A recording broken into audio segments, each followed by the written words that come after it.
All right, and we are back with the latest episode of Wonderwall, a history podcast brought to you by Arizona State University, and I'm your host, Miriam Camejo. Today we are diving into the great wonder that is ancient Egypt. And before you say, whoa, that's a lot to cover, this is going to be a long podcast, we're only diving into the Ptolemaic Kingdom period, specifically 305 to 30 BCE, and how the Mediterranean Sea holds and influences some of Egypt's greatest secrets and treasures.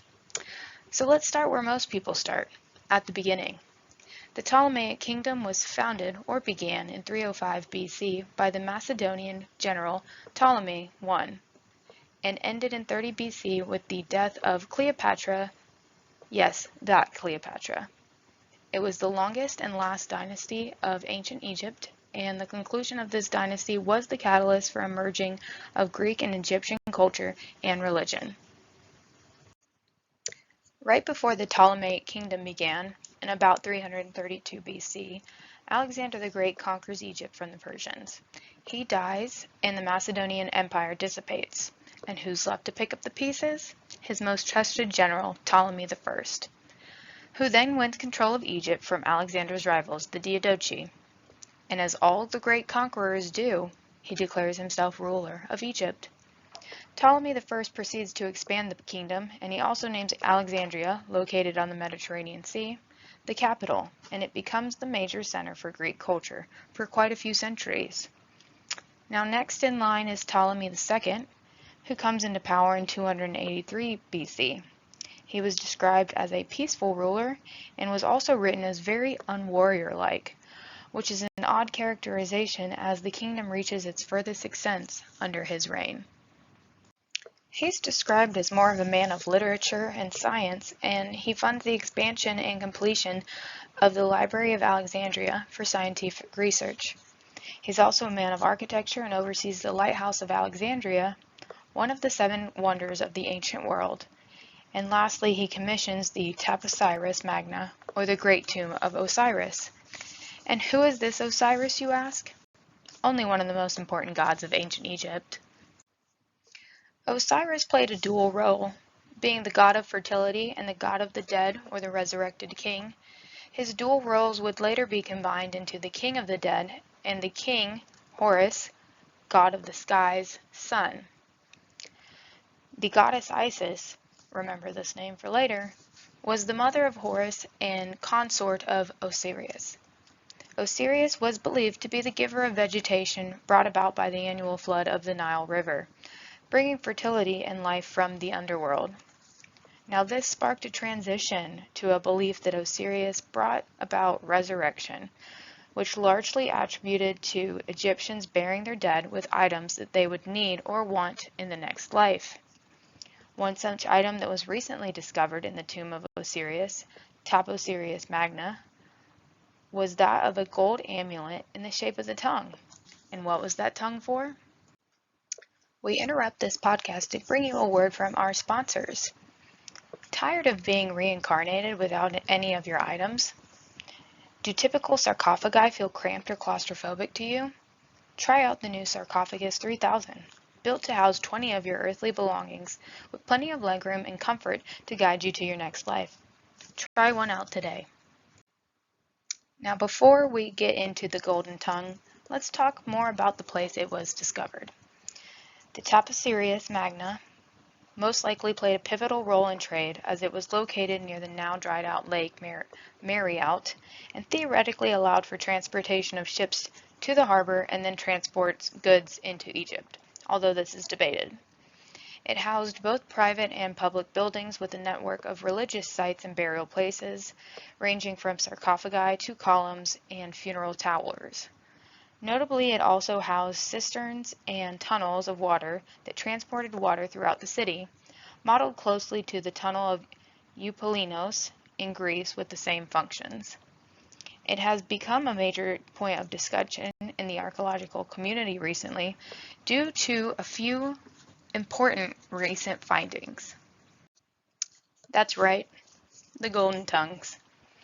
In 2021, archaeologists unearthed a 2,000-year-old mummy with a gold tongue. It is believed that the Egyptians buried these with the bodies so that the souls of the inhabitants could communicate with Osiris, the deity of the underworld. Another theory is that they were buried with the golden tongue so that they could speak in their next life, being resurrected by the deity Osiris. These golden tongues were dated and realized to be in the style of Greek and Roman periods, which led to a major reason why the tomb is being discussed today, because of its possible connection to Cleopatra. Cleopatra was the final active ruler of the Ptolemaic kingdom and arguably the most notable, reigning from 51 to 30 BC. During her life, Cleopatra was described as dressing as the embodiment of Isis and even proclaimed to be the incarnation of the goddess herself. Isis, who cured the sick and resurrected the dead, and most importantly was, as you remember, the consort of Osiris. Now this has led many to believe, in addition to the Greek and Roman tongue amulet findings, that she might be buried within the tomb of Osiris. Now, a theory that I haven't really seen discussed, but I personally want to partake in, is this idea that Cleopatra believed herself to be Isis. And in that, you could see why she would want to be entombed in the tomb of Osiris, thinking that she is his consort reincarnated or incarnation.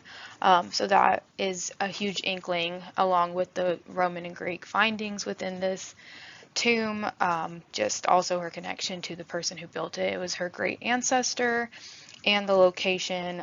She did reside in Alexandria during her reign, and it's very possible that she could be buried here. She could have added on, she could have expanded upon the network of tunnels that will be discussed soon. And in 2022, those tunnels that I was mentioning, the archaeologists discovered the early mentioned water transport tunnels that appear to be 1,305 meters long, and they sit about 20 meters below the ground. Some scans of the area have been done and have revealed that a 10-meter cavity resembling a chamber sits within this tunnel. Now, could this possibly be Cleopatra's tomb? Unfortunately, many parts of the tunnel are still underwater due to the adjacency to the Mediterranean Sea. What was once built as impressive cisterns and an engineering marvel could be now blocking us from one of the greatest archaeological studies in the modern century, which I find to be very ironic, that technology of the olden days could be blocking technology and history discovery of the modern day. The Topos Sirius Magna, the Great Tomb of Osiris, a beautiful example of the emulsion of Egyptian and Greek architecture and Greek culture, could possibly be the final resting place for Cleopatra and Mark Antony. I'm your host, Miriam Camejo, and anyways, here's Wonderwall.